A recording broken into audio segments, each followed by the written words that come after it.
Hello. First chapter हमारा है fundamental of partnership firm. Fundamental of partnership firm के अंदर जितने भी कंटेंट थियोरिटिकल कंटेंट्स है वो सारे के सारे मैं आपको कवर करवाऊंगा। इसके साथ साथ जो MCQs हैं वो अप्रॉक्स 275 MCQs मैं आपको इस चैप्टर में प्रिपेयर करवाऊंगा, सो दैट कि आपके CBSE के first term examination plus Bihar board के जो एग्ज़ामिनेशंस होते हैं उसके लिए ये प्रिपेयर हो जाएगा। तो चलिए हमारा इस चैप्टर के अंदर पहला कंटेंट है हमारा इंट्रोडक्शन अबाउट हम पार्टनरशिप फॉर्म ऑफ बिज़नेस। लेकिन पार्टनरशिप फॉर्म ऑफ बिज़नेस से पहले मुझे ये समझाना होगा कि इससे पहले वो कौन से फॉर्म ऑफ बिज़नेस है जो बिज़नेस को एग्जीक्यूट किया करते थे। तो फर्स्ट फॉर्म ऑफ बिज़नेस था, आप लोग 11th में पढ़ ही चुके होंगे। फर्स्ट फॉर्म ऑफ बिज़नेस हमारा है proprietorship form of business. Proprietorship form of business मतलब प्रोप्राइटरशिप फॉर्म ऑफ बिज़नेस को सोल ट्रेडिंग कंसर्न भी बोला जाता था। सोल ट्रेडिंग कंसर्न, और सोल ट्रेडिंग कंसर्न होता क्या है? तो सोल ट्रेडिंग कंसर्न जैसा कि इसके नाम से ही सजेस्ट हो रहा है, as per the name suggest sole trading. Sole मतलब अकेला इंसान, अकेला मतलब sole trading concern it means only one man invest capital. Business की फर्स्ट एक्टिविटीज़ हमारी होती है कैपिटल। विदाउट कैपिटल आप बिज़नेस को एग्जीक्यूट कर ही नहीं सकते, उसका एस्टेब्लिशमेंट ही पॉसिबल नहीं है। तो in sole trading concern only one man invest capital and also undertakes the risk involved in the business, obviously controlling the whole affairs of the business.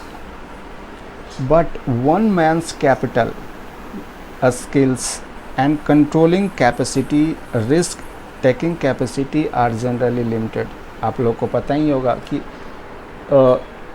एक कॉमन सा सेंस है कि एक इंसान की लिमिटेशन होती है। आप किसी बिज़नेस को अगर एग्जीक्यूट करते हो वो भी अकेले दम पे, तो so many limitations are there. That is first कि आपका कैपिटल लिमिटेड होगा, आपकी कैपेसिटी लिमिटेड होगी, आपकी रिस्क टेकिंग कैपेसिटी लिमिटेड होगी। आप एग्जीक्यूट फटाफट जो बिज़नेस में डिसीजन लेने की कैपेसिटी होती है वो भी मैं ऐसा कोई ज़रूरी नहीं है कि आप अकेले इंसान हो तो इस चीज़ को एग्जीक्यूट नहीं कर सकते हो। अकेला इंसान है बिज़नेस चलाता है, लेकिन मैं यहाँ पे जो एक प्रोप्राइटरशिप कंसर्न की जो बेसिक नीड की बात करते हैं वो हमारा यही है कि हम वन मैन कैपिटल वो लिमिटेड होता है, वन मैन स्किल्स लिमिटेड होता है, risk taking capacity or are also limited.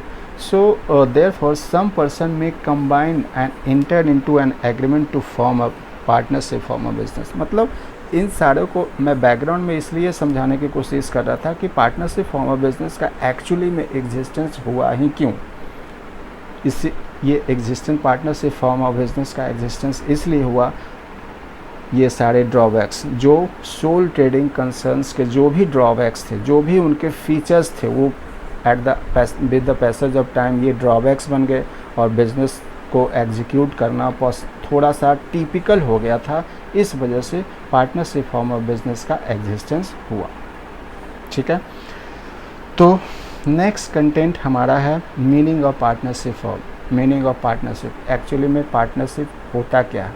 तो सबसे पहले मैं आपको ये थोड़ा सा इंट्रोडक्शन दिला देना चाहता हूँ कि फॉर्म ऑफ बिजनेस होता क्या है। फॉर्म ऑफ बिजनेस आप 11th का पार्ट है, ये 11th में आप लोग ऑलरेडी पढ़ चुके होंगे, लेकिन फिर भी मैं चाहता हूँ कि थोड़ा सा introduction about form of business को दे दिया जाए, सो दैट कि जैसे जैसे क्लास ग्रेजुअली इंक्रीज होगी आपको जो बेसिक्स प्रॉब्लम नहीं होने चाहिए, ऐसा मैं आपसे अज्यूम करता हूँ। So the form of business, first form of business आपको पता ही है प्रोप्राइटरशिप फॉर्म ऑफ बिजनेस, जैसा कि मैंने अभी आपको बताया था। सेकंड फॉर्म ऑफ बिजनेस है हमारा हिंदू अनडिवाइडेड फैमिली, HUF मतलब हिंदू अनडिवाइडेड फैमिली। ये आप लोग 11th में पढ़ाई कर चुके होंगे, नो प्रॉब्लम। पार्ट थर्ड है हमारा जो अभी करंट में जो कंटेंट चल रहा है, पार्टनरशिप फॉर्म ऑफ बिजनेस, जिसको पार्टनरशिप फॉर्म बोला जाता है। फोर्थ है हमारा कंपनी, आपको नाम तो पता ही होगा कंपनी क्या होता है, ऐसा चीज़ें 11th में आप लोग अच्छे खासे सिलेबस है हमारे कंपनी को, कॉन्सेप्ट ऑफ कंपनी को समझने के लिए। फिफ्थ है हमारा AOP, association of person, BOI association of person and BOI, body of individual, whether incorporated or not. AGP, artificial judicial person, AGP artificial judicial person, local authority. ये सारे content मैं आपको वन बाय वन करके बताऊंगा, लेकिन जो आपके syllabus का जो पार्ट है that is only for 1 to 4, मतलब ये आपके सिलेबस का पार्ट है।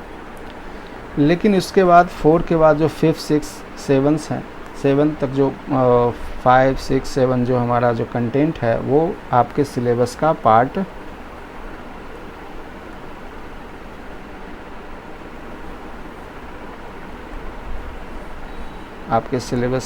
नहीं है।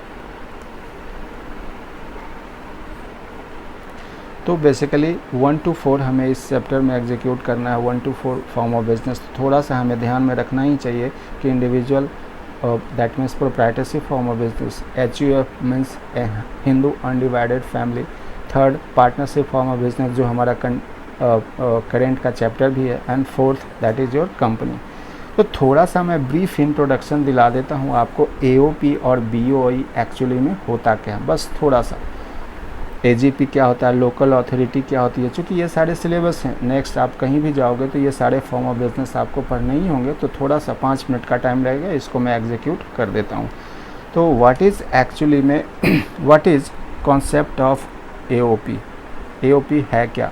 तो मैं जैसा कि मैं बताया कि आपको मैं थोड़ा सा ब्रीफ इंट्रोडक्शन में समझाने की कोशिश करूँगा। हालांकि AOP कॉन्सेप्ट बड़ा ही है, लेकिन एक फर्म, एक पर्टिकुलर फर्म A है, सपोज कीजिए कोई फर्म का नाम फर्म A है, सपोज कर लीजिए, एंड दूसरा है फॉर्म B फर्म। मतलब तो अगर A फर्म और B फर्म दोनों मिलकर के किसी पर्टिकुलर ऑब्जेक्टिव को फुलफ़िल करने के लिए, मतलब कोई भी पर्टिकुलर बिजनेस डील को एग्जीक्यूट करने के लिए अगर दोनों एक साथ आते हैं, फर्म A और फर्म B, तो वो कहलाएंगे AOP,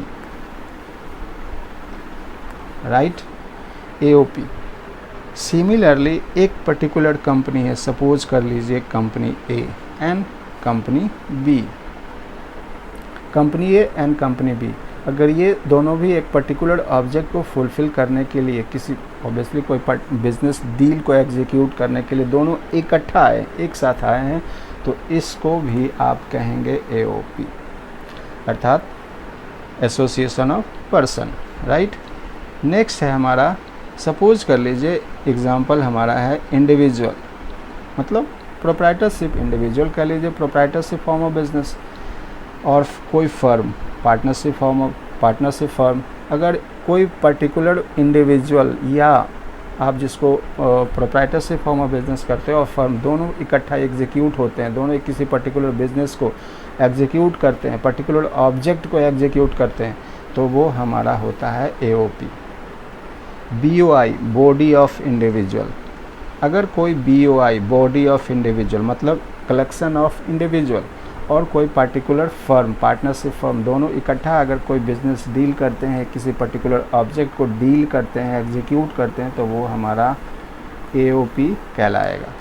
नेक्स्ट है हमारा एग्जांपल, अगर कोई इंडिविजुअल प्लस कंपनी प्लस कोई पार्टनरशिप फर्म, तीनों individual, company and partnership firm किसी पर्टिकुलर ऑब्जेक्ट को डील करते हैं, किसी पर्टिकुलर ऑब्जेक्ट को फुलफ़िल करने के लिए अगर ये तीनों इकट्ठा आए हैं, तो इसको भी आप AOP ही मानोगे। नेक्स्ट है हमारा example BOI plus BOI, BOI मतलब बॉडी ऑफ इंडिविजुअल, अगर एक बॉडी ऑफ इंडिविजुअल और दूसरा बॉडी ऑफ इंडिविजुअल दोनों इकट्ठा आ जाएं किसी पर्टिकुलर ऑब्जेक्ट के लिए, तो वो हमारा होता है AOP कहलाएगा। नेक्स्ट है कोई बॉडी ऑफ इंडिविजुअल, कोई पार्टनरशिप फर्म या कोई इंडिविजुअल, तीनों इकट्ठा आते हैं तो भी वो AOP ही कहलाएंगे। भाई तो समझ में नहीं आ रहा है, सारे तो AOP हैं, तो सर BOI कौन सा है? आ गया BOI का कॉन्सेप्ट। तो BOI क्या होगा? तो मैं सिंपली कहना चाहता हूँ, one individual plus another individual किसी पर्टिकुलर पर्पस को फुलफ़िल करने के लिए, किसी पर्टिकुलर बिजनेस को एग्जीक्यूट करने के लिए अगर इकट्ठा आते हैं तो वो कहलाएगा body of individual. Right, I hope ये concept body of individual and AOP association of person का कॉन्सेप्ट डिलीवर हो चुका है। आई होप इसे समझ में आ गया होगा। फिर भी अगर कोई प्रॉब्लम हो, किसी को प्रॉब्लम हो तो कमेंट करके आप चीज़ें पूछ सकते हैं, नो प्रॉब्लम। नेक्स्ट है हमारा एजीपी। जैसा कि मैंने बताया था, आर्टिफिशियल जुडिशियल पर्सन। तो एजीपी क्या होता है? तो कॉन्सेप्ट ऑफ एजीपी सिंपली मैं ज़्यादा टाइम नहीं लूँगा। Concept of AGP that means कोई भी यूनिवर्सिटी जो अपना यूनिवर्सिटी अपना जो भी एजुकेशनल इंस्टीट्यूशन अपने जो रूल्स एंड रेगुलेशन एग्जीक्यूट होते हैं, वो अपना उनका खुद का रूल्स एंड रेगुलेशन होता है as per university guideline.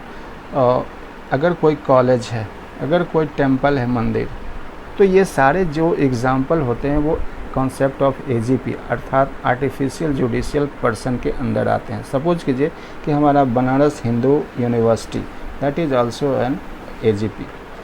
Any college, कोई कॉलेज है, उस कॉलेज का आप नाम ले लो, वो सारे के सारे एजीपी के अंदर ही आते हैं, under the category of AGP. Any temple अगर कोई टेम्पल है, होता है टेम्पल, जनरली आपको समझ में नहीं आता होगा कि टेम्पल कैसे होगा। टेम्पल कोई फॉर्म ऑफ बिजनेस के अंदर आता है। ये सारे चैरिटेबल होते हैं। कुछ ऐसे लिमिटेशन टैक्स में पढ़ोगे जिसके कारण आगे अगर जब आप टैक्सेशन पढ़ोगे तो आपको पता चल जाएगा कि टेम्पल का भी अपना एक अलग रूल्स एंड रेगुलेशन होता है। वो भी आपके कॉन्सेप्ट ऑफ एजीपी के अंदर ही आते हैं। तो ये सारे जो मैंने एग्जांपल बताया वो कॉन्सेप्ट ऑफ एजीपी अर्थात एजीपी क्या हो गया? Artificial judicial person, any university, college and temple. तो मैं इससे पहले मैं सोल ट्रेडिंग कंसर्न की बात कर रहा था। सोल ट्रेडिंग कंसर्न के फीचर्स को मैंने आपको डिलीवर कर दिया था कि क्या होता है सोल ट्रेडिंग कंसर्न और वो कौन से कारण थे, कौन कौन से रीज़न थे जिसके कारण पार्टनरशिप फॉर्म बिजनेस का एग्जिस्टेंस हुआ। तो अब आगे का जो कंटेंट है वो हमारा कंटेंट है कि concept of soul trader proprietorship. थोड़ा सा मैं इसके बारे में ब्रीफ इंट्रोडक्शन दे देता हूँ कि व्हाट इज़ सोल ट्रेडिंग और proprietorship form of business. Sole trading concern actually में होता क्या है?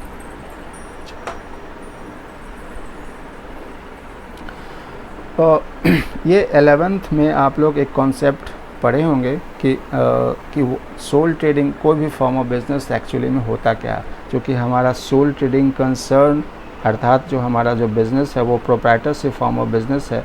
तो ये एक्चुअली में होता क्या? What is your sole trading concern या आप प्रोप्राइटरशिप फॉर्म ऑफ बिज़नेस, जिसको मोस्ट रिलेवेंट वर्ड जिसे रिलेवेंट वर्ड माना जाता है, proprietorship form of business journalist ज़्यादातर लोग बोलते हैं। तो ये होता क्या है, क्या होता है, इसकी क्या स्ट्रक्चर है? तो अब जानते ही हैं आप, सोल ट्रेडिंग कंसर्न भी एक फॉर्म ऑफ बिज़नेस ही है, एक प्रकार का बिज़नेस है। जानते ही हैं 11th का पार्ट है। तो फॉर्म ऑफ बिजनेस किससे रिलेटेड होता है? Form of business is related with ownership. किसी भी बिजनेस का रिलेशन किससे होता है? उसके ऑनरशिप के होता है, ऑनरशिप से होता है। और ऑनरशिप ही डिटरमिन करता है एवरीथिंग, आपको पता ही होगा। तो चलिए कंटिन्यू करते हैं। Form of business is related with ownership and ownership क्या डिटरमिन करता है? Ownership determines authority and responsibility. Ownership determines authority and responsibility. Authority and responsibility किसकी? एक ऑनर की। किसकी? एक ऑनर की। Which is invested in a single person, जो सोल ट्रेडिंग कंसर्न कहलाता है। ये सारे authority and responsibility of an owner which is invested in a single person. क्यों? क्योंकि sole trading concern is carried out by a single person.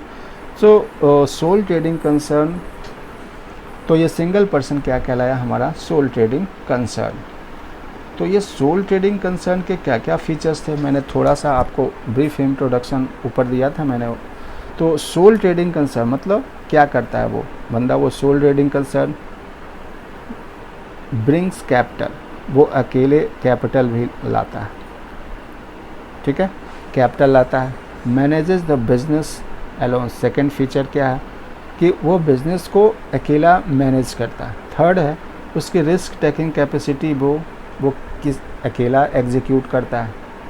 Responsible for business operation, business की जो responsibility होती है, उसके ऑपरेशंस के जो रिजल्ट होते हैं, बिजनेस में जो भी रिजल्ट हो, प्रॉफिट एंड लॉस, वो कौन रेस्पॉन्सिबल, उसके लिए कौन अकाउंटेबल होता है? Obviously sole trading concern. और वो कौन होगा? अकेला इंसान, वो जो उसने इस प्रोप्राइटरशिप फॉर्म ऑफ बिजनेस अर्थात सोल ट्रेडिंग कंसर्न को एस्टेब्लिश किया। तो ये सारे लिमिटेशन हैं। कौन से लिमिटेशन?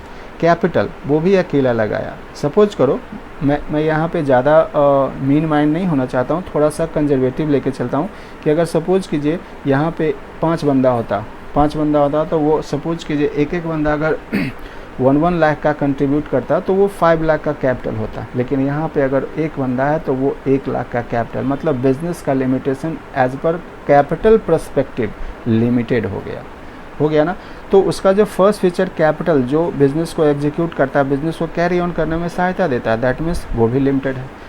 वो बिज़नेस को मैनेज करता है, वो भी अकेला, दैट मीन्स वो भी एक प्रकार का लिमिटेशन है। थर्ड है हमारा रिस्क टेकिंग, अर्थात रिस्क टेकिंग कैपेसिटी, वो भी लिमिटेड है। मतलब आप अगर बिज़नेस में तो रिस्क अटैच्ड ही होता है, विदाउट रिस्क बिज़नेस एग्जीक्यूट कर ही नहीं सकते। कोई भी बिज़नेस रिस्क के साथ ही होता है। तो वो जो बिज़नेस होता है वो उसमें जो रिस्क टेकिंग कैपेसिटी होती है, रिस्क टेकिंग एबिलिटी होती है, वो भी लिमिटेड है। Responsibility of the business operation, वो भी अकेला। दैट मीन्स ये सारे limitation because of all these limitations partnership form of business का एग्जिस्टेंस हुआ। दैट मीन्स कि ये सारे लिमिटेशन के कारण ही, मैंने ऊपर ही बताया था कि ये सारे just because of this limitation एक बिजनेस में एग्जिस्टेंस हुआ एक अनदर फॉर्म ऑफ बिजनेस का, जिसका नाम होता है पार्टनरशिप फॉर्म ऑफ बिजनेस, जिसको आप पार्टनरशिप फर्म बोलते हो आप। तो ये हमारा जो लिमिटेशन था सोल ट्रेडिंग कंसर्न का, जितने भी बिजनेस थे जो हमारे फॉर्म ऑफ बिजनेस है, sole trading concern, HUF, partnership form of business, company. तो मैंने आपको फर्स्ट जो हमारा सोल ट्रेडिंग कंसर्न था वो मैंने थोड़ा सा आपको एग्जीक्यूट करवाया कि what is sole trading concern. I hope, मैं जानता हूँ कि आप लोग ऑलरेडी 11th में पढ़ चुके होंगे, लेकिन इस तरीके से नहीं मिला होगा मे बी। तो मैं थोड़ा सा अलग से आपको समझाने की कोशिश मैंने इस वीडियो के थ्रू मैंने ये समझाने का कोशिश किया कि what is sole trading concern and partnership form of business का एग्जिस्टेंस क्यों हुआ। आखिर थोड़ा सा मैं बैकग्राउंड में ले जाके मैं आपको समझाने का कोशिश किया हूँ। चलिए, तो नेक्स्ट कंटेंट हमारा है पार्टनरशिप फर्म। जो मेन कंटेंट है हमारा इस चैप्टर का है, मेन कंटेंट पे आते हैं। पार्टनरशिप फर्म होता क्या है पार्टनरशिप फर्म? तो partnership firm is the relation between 2 और मोर पर्सन्स, ऑब्वियसली 2 और मोर पर्सन्स। जहाँ पे अभी मैंने सोल ट्रेडिंग कंसर्न के बारे में मैंने अभी बताया था कि सोल ट्रेडिंग कंसर्न क्या होता है, सिंगल पर्सन एग्जीक्यूट करता है वो सारी चीज़ें जो बिजनेस के लिए रिक्वायर्ड होती है। लेकिन यहाँ पे जैसे ही अनदर फॉर्म ऑफ बिजनेस का एग्जिस्टेंस हुआ जिसका नाम पार्टनरशिप फर्म है, यहाँ पे देखेंगे कि क्या होता है पार्टनरशिप फर्म, उससे क्या अलग है पार्टनरशिप फर्म ऑफ बिजनेस में। So a partnership firm is the relation between 2 or more persons to enter into an agreement to form a partnership form of business। मतलब partnership firm is the relation between 2 or more persons, जबकि वहाँ पे proprietorship form of business में हमारा जो संबंध हुआ करता था एक बंदे से होता था। जो भी एग्जीक्यूट होता था, जो भी एग्जीक्यूशन होता था, capital, whether it is concern to capital, manages the business activity, risk taking capacity, all are concern to a single person. But partnership form of business का कैरेक्टर ही अलग है। दैट मीन्स यहाँ पे एक रिलेशन है किसके बीच, बिटवीन 2 और more persons to enter into an agreement to form a partnership form of business. That is the meaning of partnership firm. चलिए, पार्टनरशिप फर्म का स्ट्रक्चर समझते हैं कि क्या पार्टनरशिप फर्म का स्ट्रक्चर एक्चुअली में है, क्या कैसे पार्टनरशिप फर्म एक्चुअली में एग्जीक्यूट हुआ, क्या होता है स्ट्रक्चर ऑफ पार्टनरशिप फर्म। तो सबसे पहले समझते हैं, यहाँ पे देखिए, किसी भी बिजनेस एक्टिविटी को या बिजनेस फॉर्म ऑफ बिजनेस को एग्जीक्यूट करने के लिए 2 चीज़ें चाहिए होता है। फर्स्ट आपका बिजनेस ऑनर, तो आपका ये फर्स्ट है हमारा है बिजनेस ऑनर। अब बिजनेस ऑनर के दिमाग में आइडिया आया, उस आइडिया को एग्जीक्यूट कर दिया, मटेरियलाइज कर दिया इन ए फिजिकल फॉर्म दैट, जिसका नाम कोई बिजनेस हो गया, राइट। मतलब किसी भी पार्टनरशिप किसी भी बिजनेस को एग्जीक्यूट कराने के लिए या बिजनेस का एस्टेब्लिश करने के लिए दो बंदे की ज़रूरत होती है। एक लाइव पर्सन होता है और एक फिजिकल जो उसके द्वारा उस चीज़ को एस्टेब्लिश होता है। दैट मीन्स एक बिजनेस ओनर जिसके दिमाग में आइडिया और एक बिजनेस का उसने एस्टेब्लिशमेंट कर दिया, किसी भी बिजनेस का। मैं यहाँ पे किसी पर्टिकुलर बिजनेस की बात नहीं कर रहा हूँ, लेकिन चूँकि हमारा यहाँ कंटेंट जिसको हम डिलीवर कर रहे हैं वो हमारा पार्टनरशिप फॉर्म है, तो हम उसी को लेके चलते हैं। तो ये बिज़नेस मान लीजिए, सपोज करते हैं ये बिज़नेस किस नाम से जाना जाएगा, तो ये बिज़नेस हमारा है पार्टनरशिप फॉर्म ऑफ बिज़नेस के नाम से जाना जाएगा, राइट। अब यहाँ पे पार्टनरशिप फॉर्म ऑफ बिज़नेस में अभी हमने थोड़ा सा पढ़ा था कि partnership form is the relation between 2 और मोर पर्सन्स। सो यहाँ पे पार्टनरशिप फॉर्म जो बिज़नेस ओनर होते हैं पार्टनरशिप फॉर्म के, वो सपोज कीजिए मिस्टर ए एक, मिस्टर बी सेकेंड ऑनर है and Mr C is the third owner. इस पार्टनरशिप फॉर्म ऑफ बिजनेस में, या यूँ कह लें कि structure of partnership form of business को में ये Mr A, Mr B and Mr C known as partner, individually known as partner, and collectively, मतलब ये पूरा फॉर्म ऑफ बिजनेस से लेकर के owner of the business, collectively whole structure of the business is also known as partnership firm. तो हमारा partnership firm, I hope आपको समझ में आ गया होगा कि what is the structure of partnership firm of business, right. I hope you are getting the point. Next topic है हमारा definition of partnership firm. Actually में पार्टनरशिप फर्म का डेफिनेशन है क्या? तो डेफिनेशन हमारा जो पार्टनरशिप गवर्न होता है, यू नो वेरी वेल कि partnership is govern by the partnership act 1932, but definition has been given as per section 4 of the Indian partnership act 1932। So section 4 कहता क्या है, व्हाट इज़ द सेक्शन 4 क्या कहता है partnership form of business के बारे में? एक्चुअली में पार्टनरशिप है क्या डेफिनेशन दिया गया एज पर सेक्शन 4? तो कहता है partnership is the relation between persons who have agreed to share the profits of a business carried on by all or any of them acting for all। मतलब section 4 of Indian partnership act कहता है कि partnership is the relation between 2 और more persons who have agreed the share of the business, who have agreed to share the profits of the business and carried on by all और any of them acting for all. मतलब जो business establish हुआ है उसके जो profits होंगे उस profits का डिस्ट्रीब्यूशन होगा, ये तय है, और उस बिज़नेस को या तो सभी मिलके चलाएंगे या उनमें से कोई एक चलाएगा।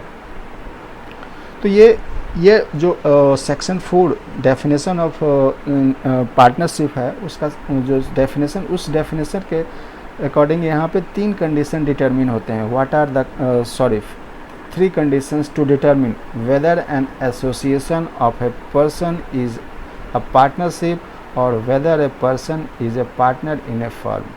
मतलब वो कौन से कंडीशन है जिसके कारण ये किसी भी एसोसिएशन, कोई भी एसोसिएशन, मैंने बताया था एसोसिएशन क्या होता है, एसोसिएशन ऑफ पर्सन, वो एसोसिएशन ऑफ पर्सन क्या होगा, कौन से फॉर्म ऑफ बिजनेस को डिटरमिन करेगा। तो फर्स्ट कंडीशन हमारा है there must be an agreement between all the partners. First condition agreement होना चाहिए पार्टनर्स के बीच में।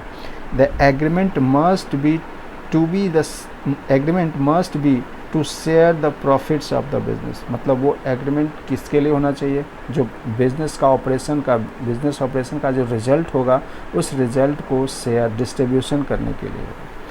Business must be carried on by all partners और any of them acting for all. या तो बिजनेस को सभी मिलकर चलाएं या उसमें से कोई एक on the behalf of partnership firm उस बिजनेस को एग्जीक्यूट करे।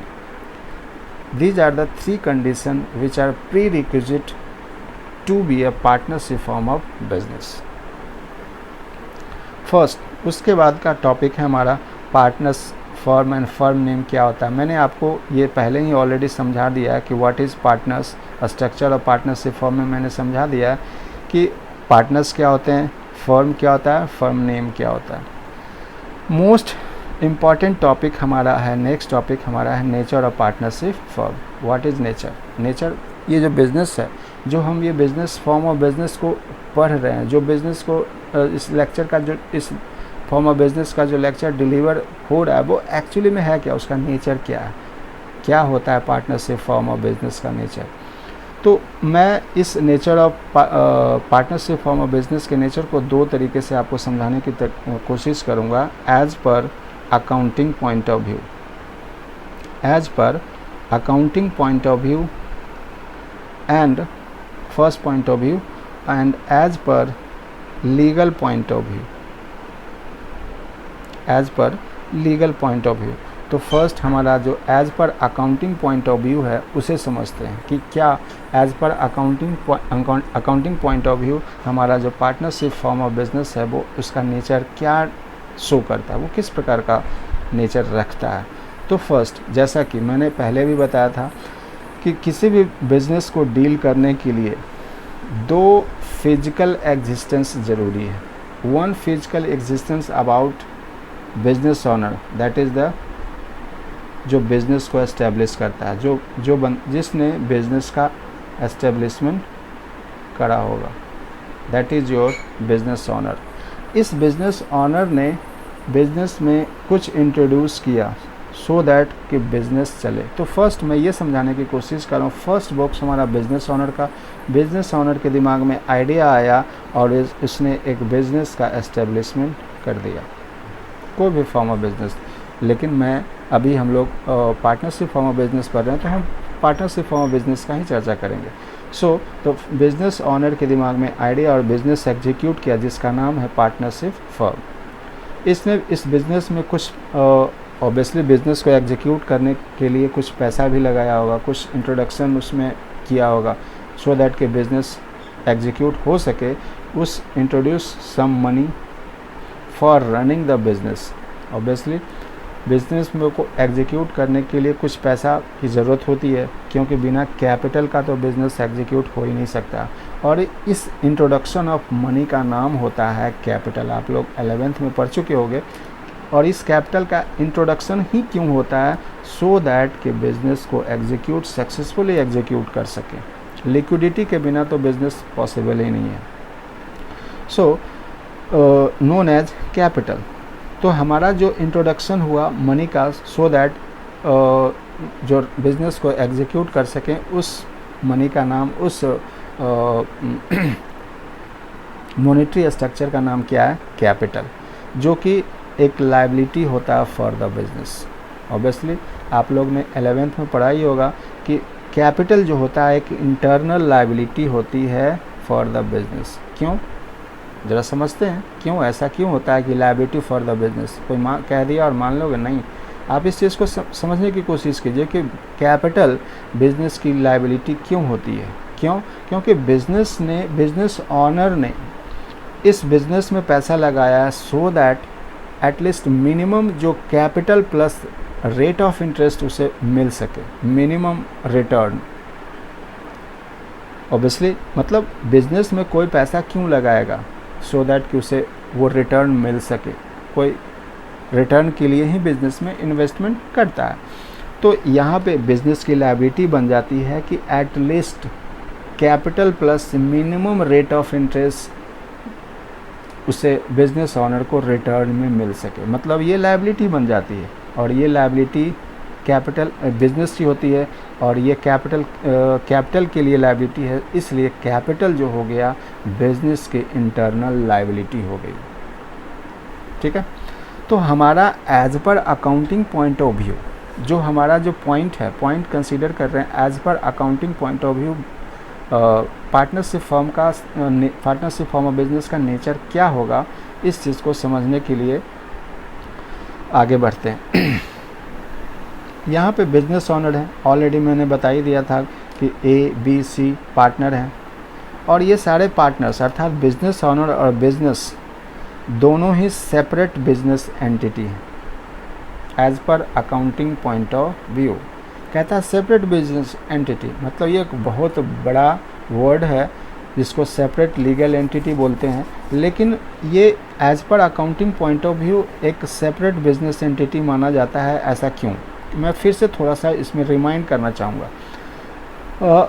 बिजनेस ऑनर ने बिजनेस को पैसा क्यों लगाया? ये बिजनेस ऑनर ने बिजनेस में पैसा क्यों लगाया? सो दैट कि उसे रिटर्न मिल सके, मिनिमम रिटर्न, कम से कम जो रिटर्न होता है capital plus minimum rate of interest मिल सके। अब ये इसी उम्मीद से बिजनेस में पैसा लगाया सो दैट कितना उसे मिल सके। तो इस तरह से बिजनेस की लायबिलिटी बन जाती है कि मिनिमम जो ये एक्सपेक्टेशन रखता है, मिनिमम एक्सपेक्टेशन, वो तो उसे मिलना ही चाहिए। इस वजह से ये बिजनेस की ये इंटरनल लायबिलिटी हो जाती है। अब इस इंटरनल लायबिलिटी के कारण लायबिलिटी दो इंडिपेंडेंट पर्सन में क्रिएट होता है। आप ऐसे नहीं कि आप किसी को पैसे दो और वो आपको बाद में दे देगा, ऐसा नहीं है। जब वो दो इंडिपेंडेंट पर्सन है तब तो आपको वो पैसा आपको रिटर्न करना ही पड़ेगा, मतलब वो आपके लिए एक लायबिलिटी बन जाती है।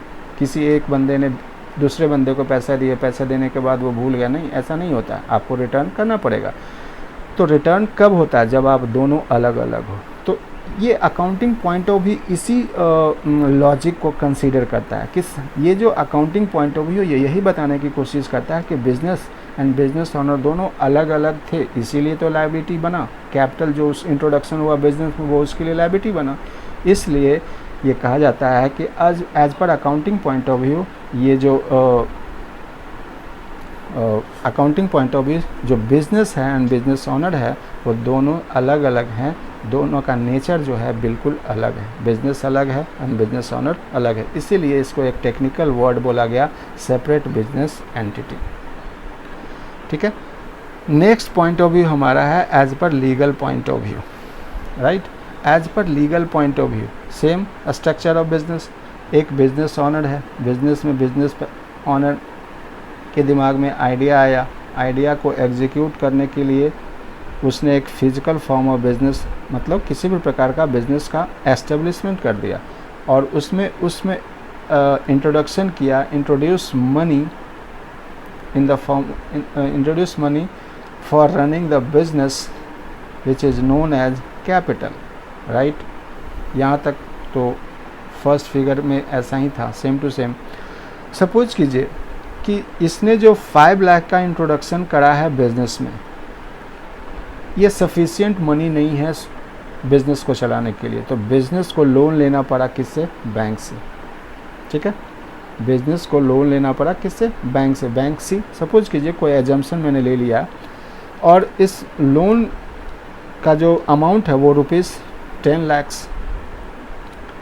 जो कि एक एक्सटर्नल लायबिलिटी हुआ, राइट। मैं हर एक पॉइंट को अलग अलग प्रेजेंट मैंने कर दिया है कि ये जो बैंक से जो अमाउंट लिया गया that is your external liability, और कैपिटल जो लिया गया that is your internal liability. किसकी? बिजनेस की। और बिजनेस कौन सा? हमारा popular form of business that is partnership form of business. Suppose कीजिए कि बिजनेस चल रहा था, चलते चलते क्या हुआ कि after some time with the passage of time business insolvent हो गया। इंसॉल्वेंट मीन्स आप जानते ही हो कि आप अपने ऑब्लिगेशन को पे ऑफ नहीं कर पाते हो, that is the situation of insolvency. मतलब आप अपने जो भी ऑब्लिगेशन हैं उसको एग्जीक्यूट नहीं कर पाते हो, इस पोजीशन को आप इंसॉल्वेंसी बोलते हैं या इंसॉल्वेंट कहते हो कि पर्टिकुलर बंदा इंसॉल्वेंट हो गया। तो अब जो यहाँ कैपिटल है और जो बैंक से लोन 10 लाख का उसने जो बैंक सी से लोन ले रखा था उसका क्या पोजीशन होगा? तो यहाँ पे ये कहा गया है एज पर लीगल पर्सपेक्टिव कि ये जो 10 लाख का लोन बिजनेस ने लिया है वो किसके द्वारा पे ऑफ किया जाएगा? वो किया जाएगा सभी पार्टनर्स के द्वारा। ठीक है, यहाँ पे सपोज कर लीजिए पार्टनर ए, पार्टनर बी और पार्टनर सी के पास जो प्राइवेट प्रॉपर्टी है वो 10 लाख का है, 10 लाख का और 20 लाख का। मिस्टर ए के पास 10 लाख की प्रॉपर्टी है, मिस्टर बी के पास 10 लाख की प्रॉपर्टी है और मिस्टर सी के पास 20 लाख की प्रॉपर्टी है। तो ये जो 10 lakhs की लायबिलिटी जो बिजनेस ने एक्सटर्नल लायबिलिटी क्रिएट करा था बैंक सी से लोन लेकर के, वो उसको पे ऑफ किया जाएगा ऑल पार्टनर्स की प्राइवेट प्रॉपर्टी से पे ऑफ किया जाएगा। तो इसलिए इस अजम्पशन के आधार पे ये कहा जाता है कि both are not separate legal entity. मतलब both are not separate entity, मतलब ये भी कह सकते हैं both are not separate business entity as per legal point of view. तो ये एक legal point of view consider हो गया कि जो पार्टनरशिप फॉर्म ऑफ बिजनेस की जो स्टेटस होता है, पार्टनरशिप फॉर्म ऑफ बिजनेस का जो स्टेटस होता है, नॉट सेपरेट लीगल एंटिटी का होता है, नॉट सेपरेट लीगल एंटिटी। ये बहुत बड़ा बहुत मतलब एक काफ़ी बड़ा वर्ड है जो आपको काफ़ी नॉलेजेबल वर्ड भी है जो आपको ध्यान में रखना होगा कि पार्टनरशिप फॉर्म ऑफ बिजनेस का जो स्टेटस होता है वो नॉट सेपरेट लीगल एंटिटी का होता है। और वो क्यों होता है, मैंने आपको इस पॉइंट ऑफ व्यू से, लीगल पॉइंट ऑफ व्यू से समझाने का कोशिश किया कि बिज़नेस ने लोन लिया, लोन लेने के बाद बिज़नेस इंसॉल्वेंट हो गया, तो वो जो बैंक सी से जो लोन लिया गया था वो पार्टनर्स की प्राइवेट प्रॉपर्टी से पे ऑफ किया जाएगा। दैट मीन्स यहाँ पे इस लीगल पॉइंट ऑफ व्यू के अकॉर्डिंग क्या हो गया कि business and business owner both are not separate, दोनों अलग अलग नहीं हैं, दोनों एक ही हैं। इसलिए इसको एक लीगल स्टेटस का नाम दिया गया कि partners and partnership form of business both are not separate legal entity, दोनों एक ही हैं as per legal point of view. So यहाँ तक ये टॉपिक था, हमने आपको डिलीवर कर दिया। आई होप आपको समझ में आ गया होगा कि what is the nature of partnership form, what is the meaning of partnership and what are the form of business. मैंने आपको ये सारे पॉइंट्स डिलीवर कर दिए। आई होप ये सारे क्वेश्चंस, ये सारे टॉपिक आपको समझ में आए होंगे। इस चीज़ को आज